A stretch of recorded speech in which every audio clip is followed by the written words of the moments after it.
Okay, perfect. Okay, so Bolis, it's so great to see you again. It feels like it's a few years since we we met, which Yes, actually yes. it has been years. Um, so I don't want to take up the time, precious time of you sharing your story with the audience. So I'll skim on the introduction because I think everybody read the short bio that we posted on the website.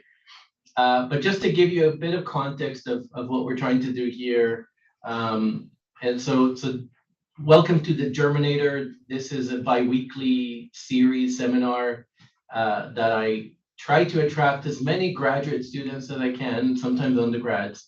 And really the idea behind these meetings is to give students the opportunity to hear from so many different voices of entrepreneurs who started companies for different reasons, different industries, different business models, um, just so they can start mulling in their head ideas of what they would like to do or what they could do in the future. So people who show up through the door virtually or physically, they may or may not have ideas or ambition to be entrepreneurs, and that's okay. And I like to say that before we can incubate an idea, you have to germinate on it for a long time. And you don't see it because it's hidden behind, underneath the surface, and you don't know it's there until it's popping out. So that's what I want to create this space for enticing ideas. And so I'm really grateful to have you here. And we know each other for a handful of years from the University of Toronto days. Um, so I'll let you just tell your story as it is, and we'll take it from there. And we have till 1 p.m. our time. Um, and so, we'll leave time for students to ask questions if they have comments or thoughts. So the floor is yours.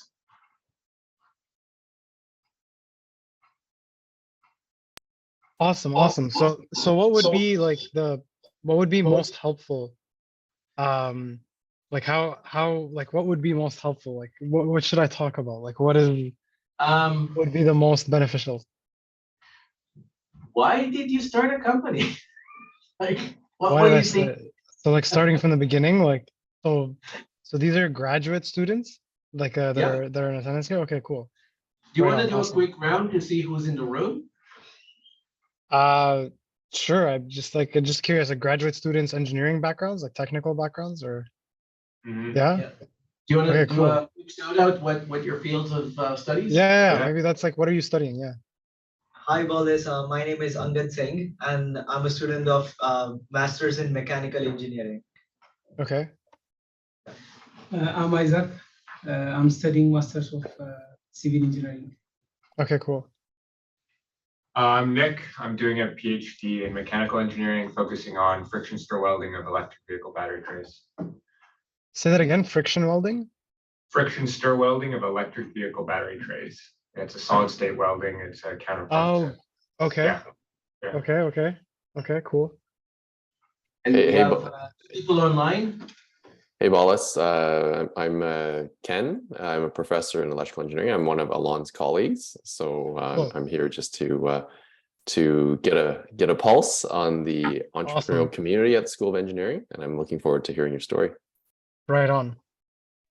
And Hi. Ken didn't say, but he's been involved with a few startups that came That's from right. under his That's right. students. So yeah, I've worked with three different startups that have emerged from members of my research team. So Nice. I'm very familiar with the whole process. So I'm always curious to collect more stories. Very cool. Yeah, and hello, I am Olivia. I am a master's student in mechanical engineering with the background in industrial engineering. Right on. Awesome. Wonderful. Nice to meet you all. Cool. Okay, so I'll start from the very beginning, like where this all started or how this started. I actually didn't even know what the word entrepreneurship meant when I was in university. Like that wasn't a word that was in my vocabulary, really. Even though like my father runs a small business, so technically he's self-employed. right? And he's like a small business owner. He runs an electrical contracting business. So he's an electrical contractor, and that's our family business. And so the way I was exposed to entrepreneurship was I was actually at a job fair. I went to a school called Ryerson University, now called TMU, or Toronto Metropolitan University, and I was at the career fair. And one of the booths in the career fair was something called the DMZ, or back in the day it was called a Digital Media Zone. That was like one of the very first campus-linked accelerators, they call them, CLAs or incubators. It was one of the very first incubators ever in the world. Like it was the DMZ, or the Digital Media Zone at Ryerson. And so they were there at the career fair, and I went up with my resume, like seeing if they wanted like jobs. And instead, the person there pitched me on volunteering to help student startups. And so I ended up doing that. I ended up volunteering to help student startups, right? And all my job, I knew nothing about entrepreneurship. My job was to help educate or spread the word to students at Ryerson about the DMZ. That was my job. I thought it was really cool.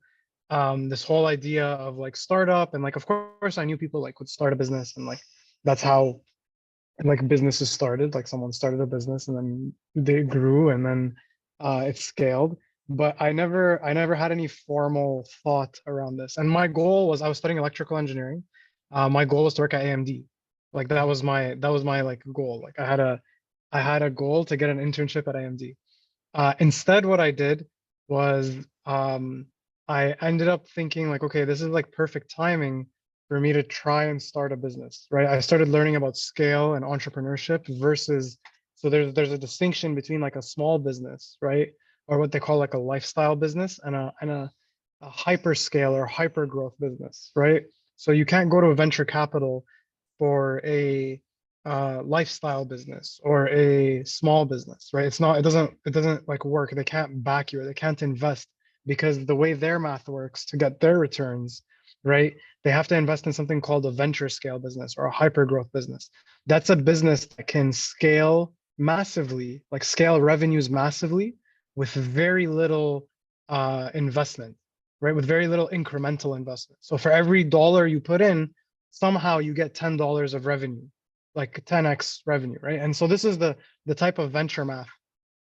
And usually these businesses are technology businesses, because technology creates value, right? So a lot of these businesses are businesses that are creating value seemingly from nothing, right? And which is what investors are asking you to do, really, is like take my dollar and give me $100 in return at some point in the future, right? Like impossible. They're asking you to do the impossible. So I started to learn about like this like venture, like a venture scale, venture math, like investor psychology, all these different topics around like around ventures. And so I thought it would be really cool to start a business.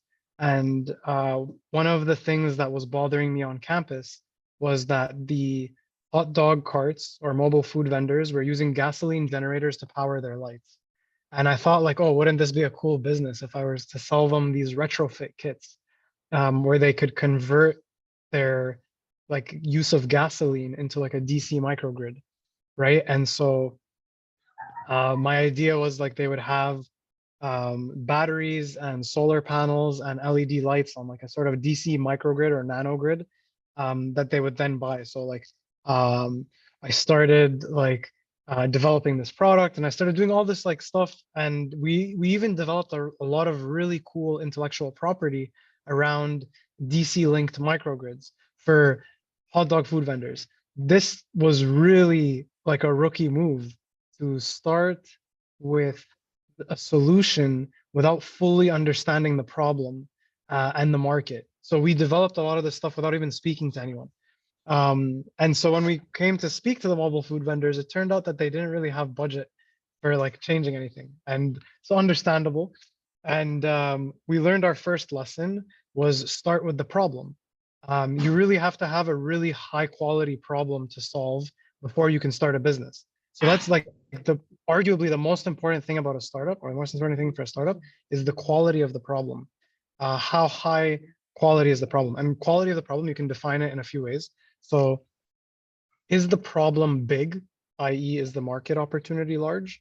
All right. So do enough people experience this problem, or is there enough demand to solve this problem? Number one. So how big is the problem? How frequent is the problem? So do people experience this problem once a day, once a month?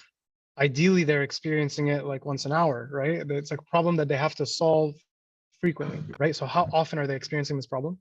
And then the third thing that defines like quality of problem is the problem a pain or is it an inconvenience, right? Because then that defines your solution, right? Like if your solution to this problem, is it a painkiller or is it a vitamin, right? If you're selling vitamins, right, you're selling something that people don't really need. It's something that people want maybe. But if you're selling painkillers, then you're selling something people needs. And so if you have a really high quality problem, that's like the best starting point, is having like a really high quality problem to solve.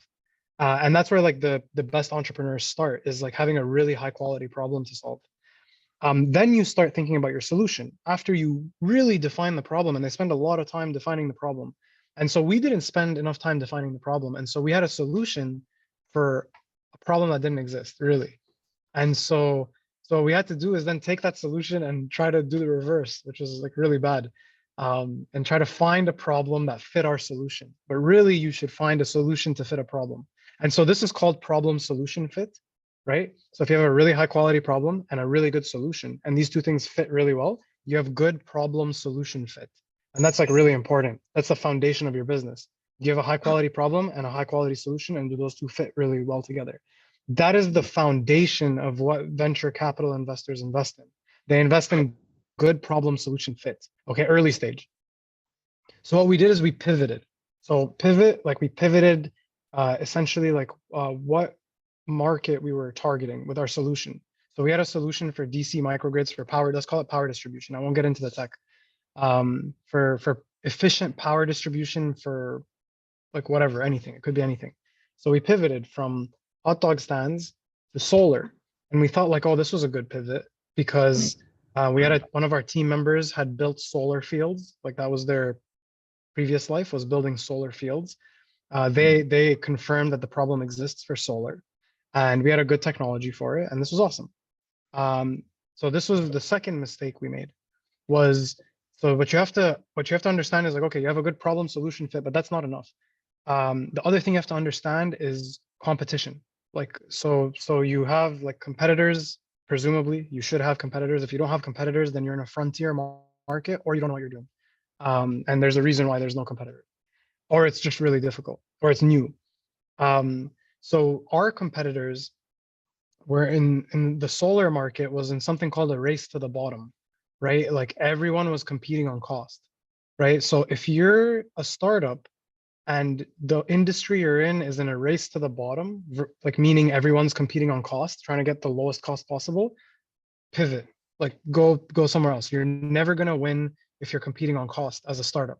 You don't have enough resources to compete on cost. Larger corporations, they can afford to do that. Startups, they can't afford to do that, no matter what you think.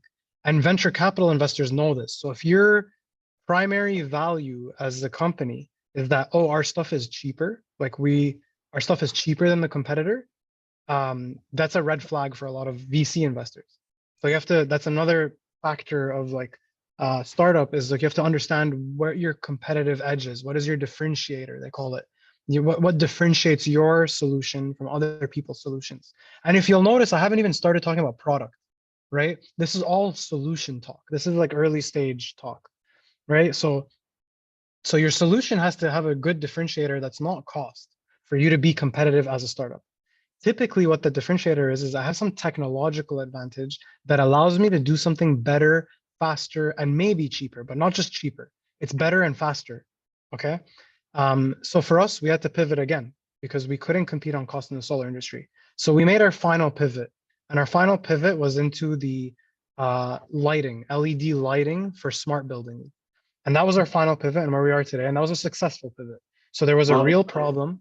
Yeah. So sorry, I want to cut you off just because before we go to where you are today, you did mention that you pivoted twice and you learned the hard way.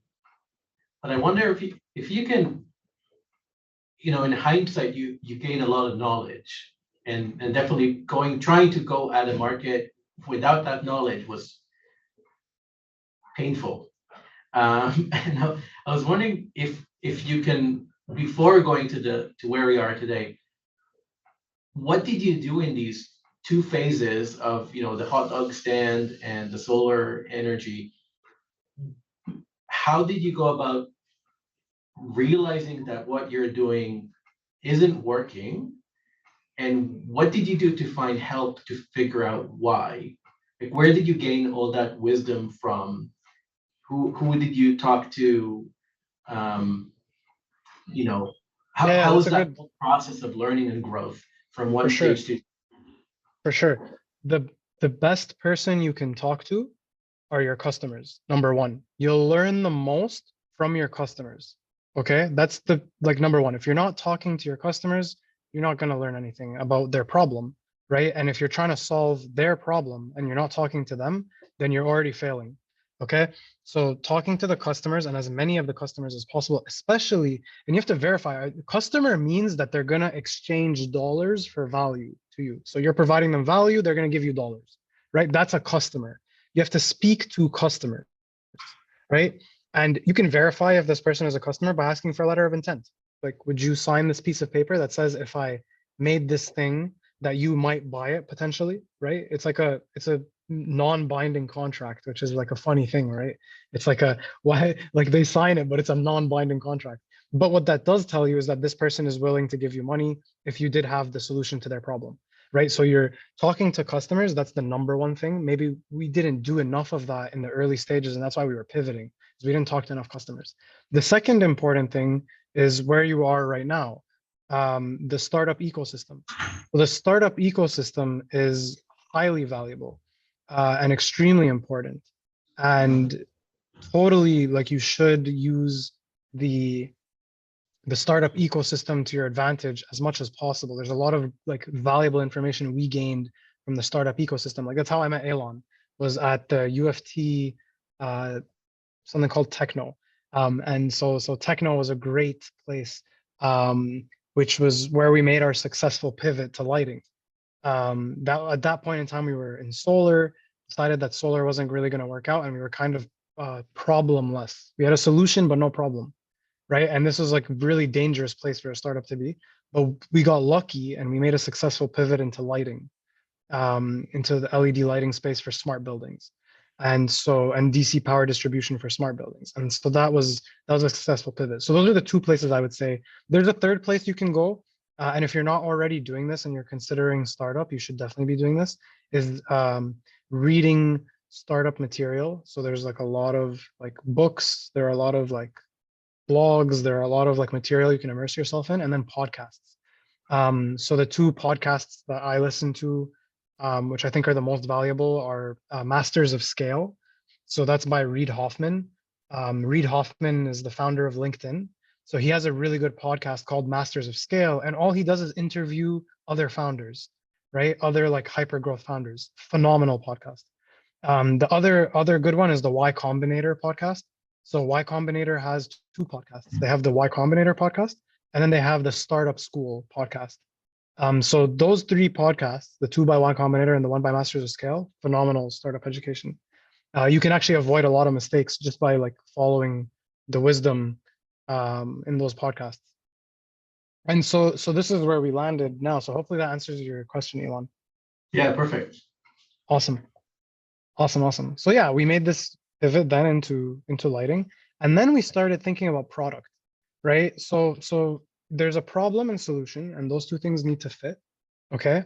Then you have, after you decide that your problem and solution fit, then you start thinking about product market fit, right? A lot of founders think about product market fit without talking about problem solution, but really you need problem and solution to fit first before you even think about market and product, right? Then you start to think about market. Like I define my market, right? And I know my market, this is like a tight definition of the market. And like ideally you're doing a bottom up analysis of your market, not a top down. So a lot of people will say like, oh, my market size is XYZ because I Googled it and it was in some report and I can get 10% of this market, right? VCs right away, red flag. A better analysis of the market is if you go bottom up. You go like, I have 10,000 customers or 10,000 potential customers in Canada. right? Or in North America, right? These customers pay XYZ for this solution. I can replace that solution and they'll buy from me because my solution is better and cheaper and faster, whatever, right? So I can get this much, right? That's a bottom-up analysis versus a top-down analysis. Top-down analysis are weak, but they're quick. Bottom-up takes more time, but they're stronger.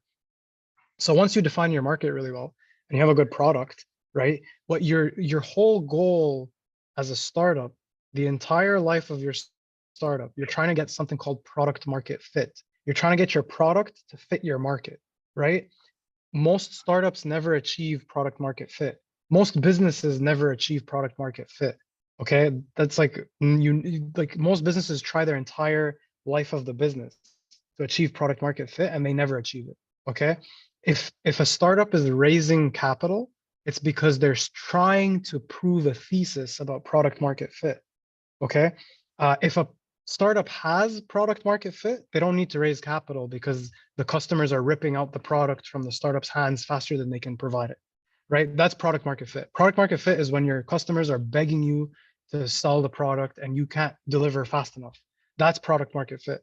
Okay, so most companies don't have product market fit. If you have product market fit, then you have a really good problem, which is now how do I deliver more faster, right?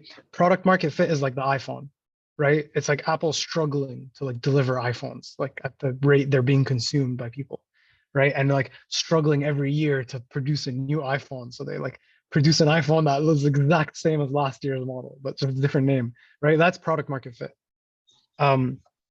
So that's the entire goal of the startup, is to get product market fit, and that's where we're at right now, is trying to get product to fit our market, right? And so the way we do this is by talking to customers, understanding the market really well, and listening to them, because your customers, like there was remember Charles, what Charles would say, Elon? He would say, if you listen closely, your customers will tell you what business you're in.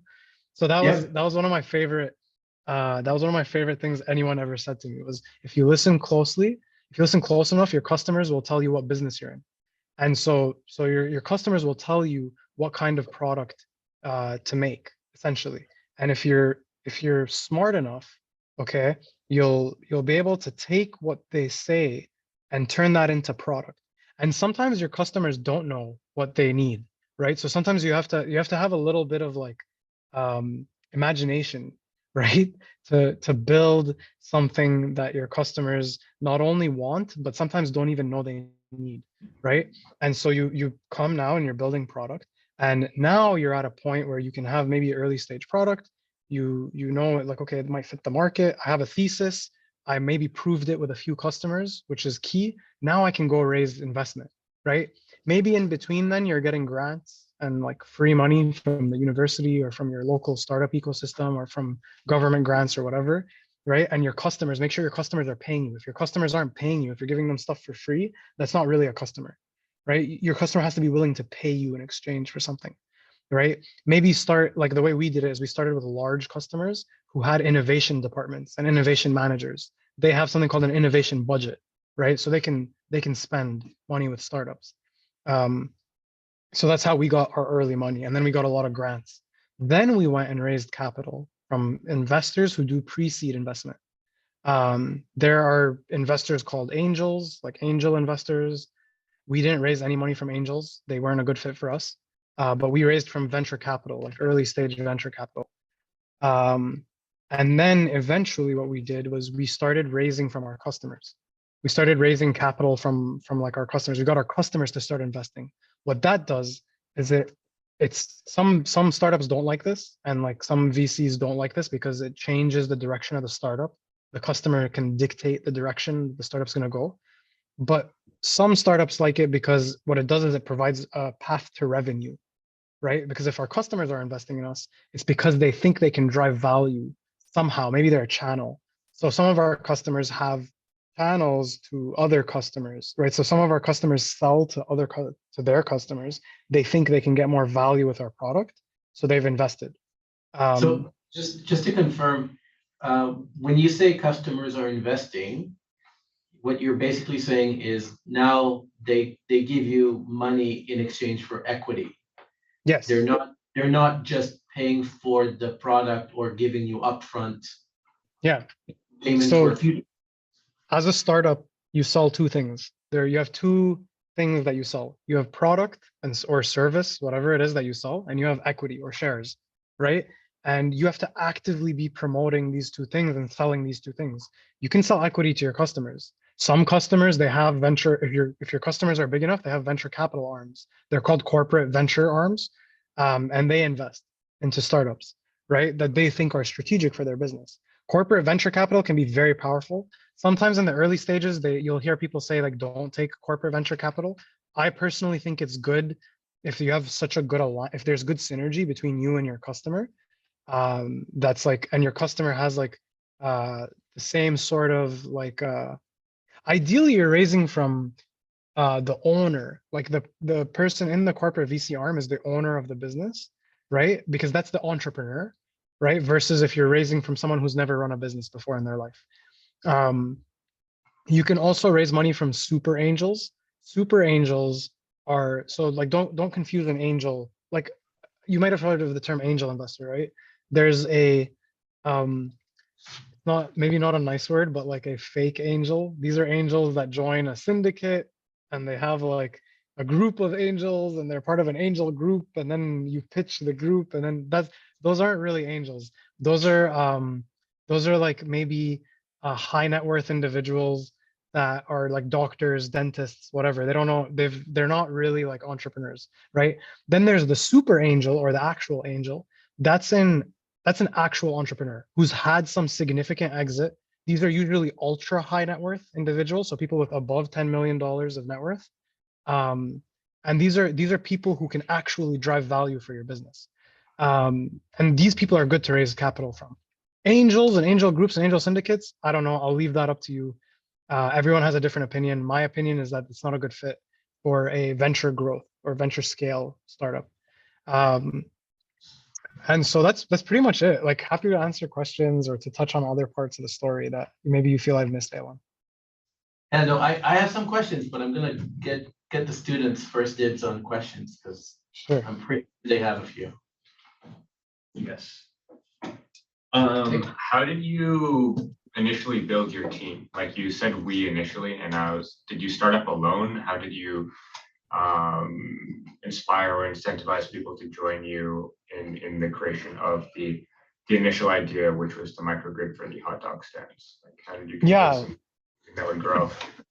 For sure. So the it is a lot of work to put a team together. And so like initially, like what I did was like I came up with the idea, but I knew like I needed like people around me to help, and I needed a team. So the first person I approached, basically the exchange was like, hey, I have this like problem that like I'm wondering if you like would know the solution to it. It was a technical problem. He was able to come up with a solution. And I was like, hey man, look, let's like try to start a business around this like solution. I'll do your labs. This was my lab partner. I'll do your labs, and like you work on the solution. And it was like he agreed. This is all anecdotal. It's different for everybody, but really you have to have something like interesting. You have to have something valuable for the other person. And then we ended up finding a third co-founder. And then that person was more on the like business side. And I met them through the DMZ or through this incubator that I was at. And then we eventually got some money. We started hiring people. Then we got customers and got paid to do what we were doing, hired more people, more grants, hired people, and then investment and hired people. But that's how we built the initial team. How many people do you have hired now? We're a team of 6. Oh, nice. So still 3 co-founders and 2 co-founders and 4 paid employees.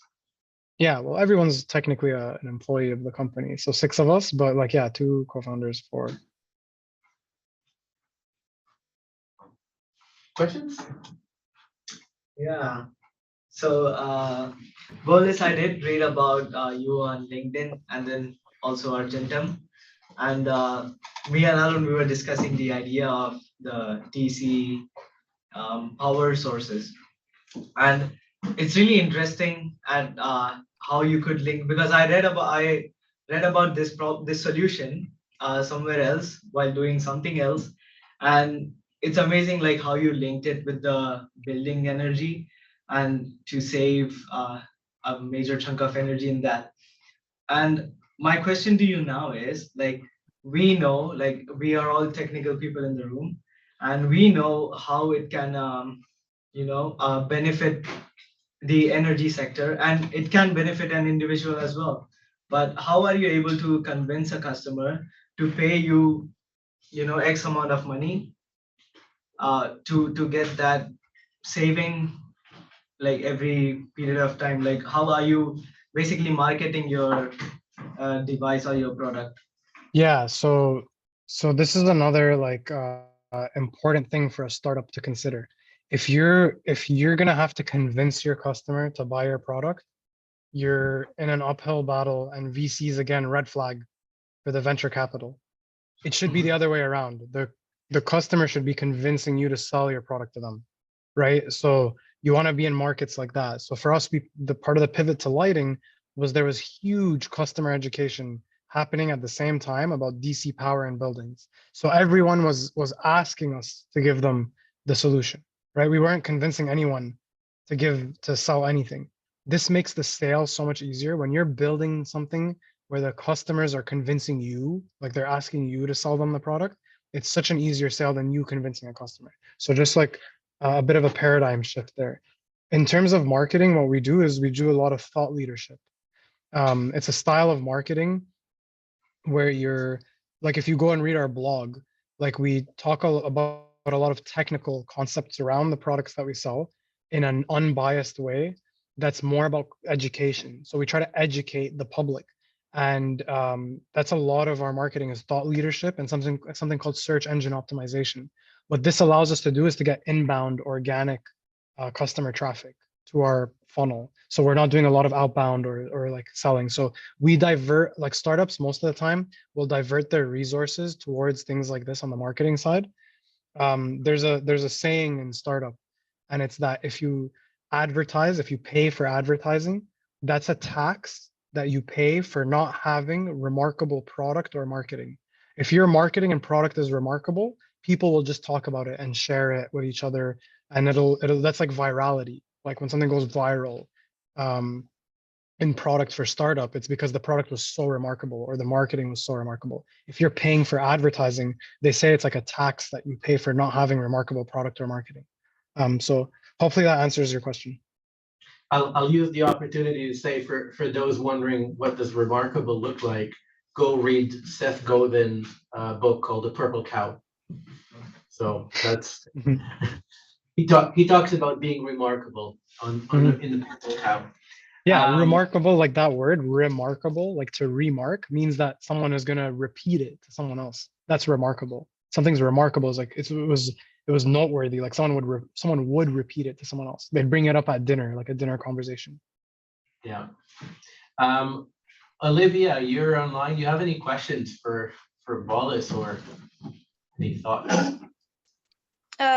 I'm here, but not really. I really enjoyed the discussion, and thanks for sharing your experience with us. My pleasure. Yeah, any questions? Ken, do you have any questions?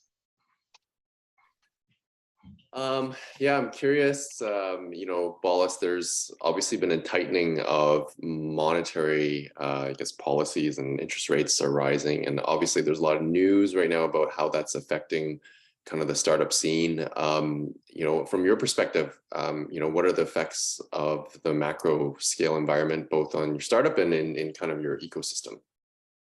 It depends on what market you're serving. So startups that are serving markets like,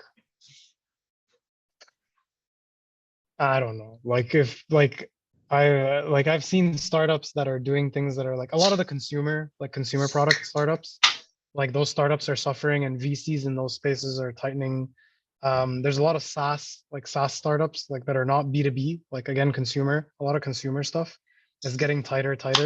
But B2B stuff, I haven't seen much of those startups are still raising like massive amounts of capital, B2B SaaS. There's also like B2B hardware still raising massive amounts of capital. Clean tech raising, if not like more capital. They're definitely raising the same amount of capital, but maybe even more clean tech startups. And that's because there's this whole trend right now where companies they have sustainability budgets. right? So there's more money that customers are spending towards clean tech. And so this is an upward trend. And so some startups are raising more capital, some startups are raising less capital. It really depends what market you're in. Thanks for that perspective. You're welcome. I wanted to tie back something that you said, regarding your first idea, which was, the DC power grid for hot dog stands, and tie that back to what you said before about the fact that you shouldn't be, convincing your customers to buy your product. They should be, begging you to sell it. So, there's a saying that luck is basically preparedness and opportunity meeting up. And because you're now in the smart building industry, thinking back about the hot dog stand, you say, well, they didn't have the budget to buy a DC power, but at the same time, there's no external incentives for them to switch their gas power to electric power because there's no environmental regulations that make them. And smart building is definitely something that's, we see more and more regulation and external factors coming in, creating new opportunities for those who are prepared to be there. I wonder if you can comment something about that theme of how you saw that in your evolution of Argentum. In terms of the regulatory, or?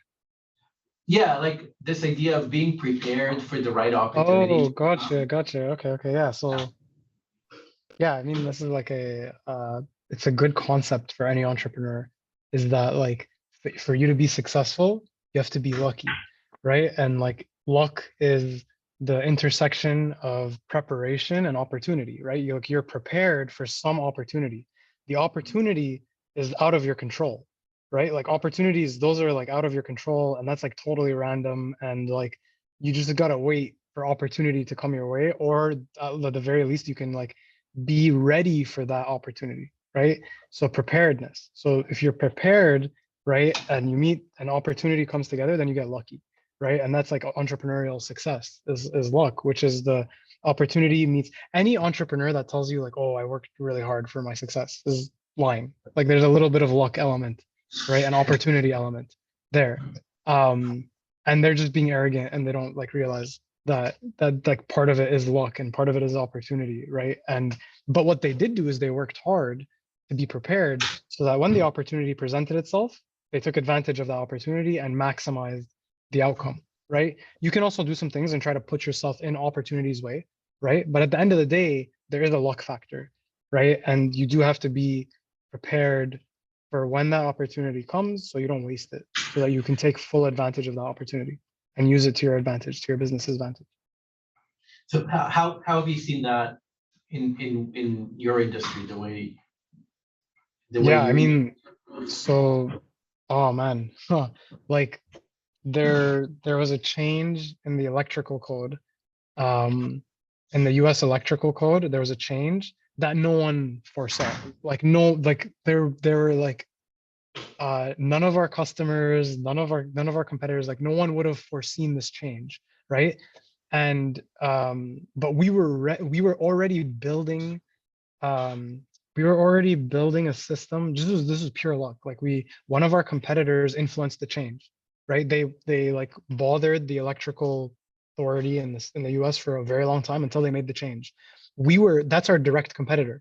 And so we were following them and trying to build a system that was sort of like better than their system, so that we could sell to their customers.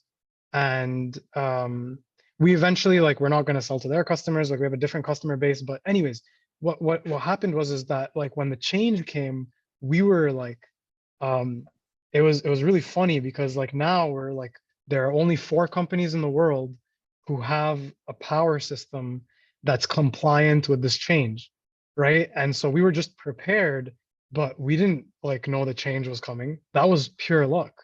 And so the change happened, and then it was just like now all of a sudden people are emailing us like, oh, you've claimed to have XYZ compliance, right? Like can we come visit you? So we have companies like visiting us from like all across the world, like trying to like see what we're building, like do what we're like, can people are begging us to sell to them, right? And so that's an prime example. Yeah, that's excellent, right? And again, it just takes one spark of opportunity. Yeah. Yeah. Any other thoughts from people in the room? It's like riding the wave. The Yeah, wave comes. that's a good way. Yeah, for sure. Funny way to put Yeah. it. But at the same time, you know, if we're going to play on the metaphor of riding the wave, you need to be in the water when the wave comes. You'd better have a surfing board already with you, Yeah. because if you're just there Mhm. swimming, that's not going to help you. And you should have practiced surfing for many, many years Yeah. for that one wave to count. And Yeah. so if you haven't practiced, if you never invested in a good board, if you weren't in the water that day, it's gone. The waves going right Yeah. So think about the ecosystem, and I'm mindful that we're getting close to the hour, so maybe this will be our last question, because I think Mhm. that's a discussion in its own right. You mentioned the importance of the ecosystem. And you know, one of the things that I really, you know, appreciate being in Kelowna and UBC Okanagan campus is that it's such a young environment that's just growing. And you know, there are a few small ecosystems here and there, but we haven't reached critical mass yet. Definitely not, you know, at the school level or at the campus level. Just to kind of tease out, you know, coming from the DMZ and have been in, you know, in the incubator at the University of Toronto, and seeing that ecosystem in the, you know, the GTA, the Toronto area. What can we accomplish? What can we get? What can we achieve if we had this critical mass of ecosystem of these, you know, campus ecosystem, multiple campus ecosystems, community-based ecosystem, and they're all kind of, you know, Oh yeah, it's so like the ecosystem, like when the ecosystem reaches critical mass, it has gravity, right? And then it starts to suck things into the ecosystem, right? Like capital, like so people want to donate money for awards, right?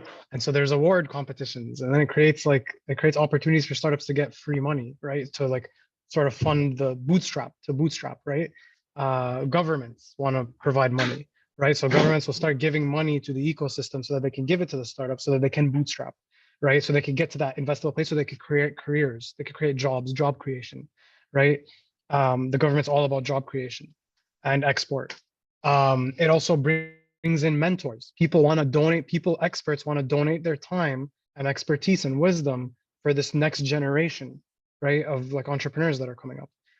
It attracts customers, corporations. They want to come to the innovation ecosystem. So once you get to that critical mass, it's like the ecosystem has its own gravity, right? And it's like pulling resources are just like getting attracted. And so as a startup, you want to embed yourself in the ecosystem so that when an opportunity presents itself, usually it's through an email blast from UFT or from UBC or from whoever, right? Or Mars, in our case, it was a lot of times Mars would send an email and would go like, yeah, we're taking advantage of the opportunity. So you want to get on all these email mailing lists, and then you have like basically a stream of all the gravity, right? Of everyone that's getting sucked into the gravitational pull, like they're in the field. And so that's the way I see it. And you know, when we started, or when you started your story, you said you're just out looking for a job. Yeah. You just happened to find one of these, you know, players on the ecosystem, which was, this was, Yeah. you know, so many years ago. It was, you know, I got sucked into the gravity. I flew too close. Can you imagine where you would have been today if you wouldn't have approached the DMZ and started, you know, volunteering and doing all that work? Like where would you have been today? 100%. I'd be happy. I'd probably be married already. I might have kids. I would have a good job. I'd probably have a good job, maybe at Intel or AMD, which was my dream to like work in microprocessor architecture. I'd be totally happy. This is probably a more stressful way to live life, but it's an interesting way for this is not a happier way to live life. This is just an interesting way to solve the world's problems, right? If you're so passionate about bringing like technology and applying technology to solve some of the world's biggest problems. Well, I think we can leave it there on this positive note. For sure, And for and sure, I, for I sure. and I really appreciate your honesty, because one of the things that I keep telling people is like, don't fall for the hype. No, This is no, hard work. It's stressful. there shouldn't be any hype. There should be zero hype. This is long hours, underpaid, stressful, but it's a good learning experience. And if you're passionate about bringing technology together to solve the world's problems, this is an excellent place to do that. Yeah, and you mentioned being married. I mean, when you start in, you get married to the startup. So Yep. you really want to spend time with the startup for your life, Yes, right? yes. Okay. Well, any last thoughts? No? Yes? It was a great session. Yes, I mean, thank you.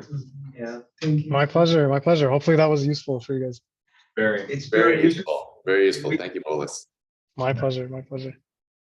Usually there will be people saying like it's no luck, everything is hard work, but it's true. That factor is there because you have to be there at the right time. Yeah. Because I have heard stories of other startups who had the right product for the right problem, but it was just the wrong time. I've got a bag full of stories for you on that. Yeah. What's special about your presentation was, I think, your honesty. And most people kind of fantasize their past. Mm. No Yours problem. was, My pleasure.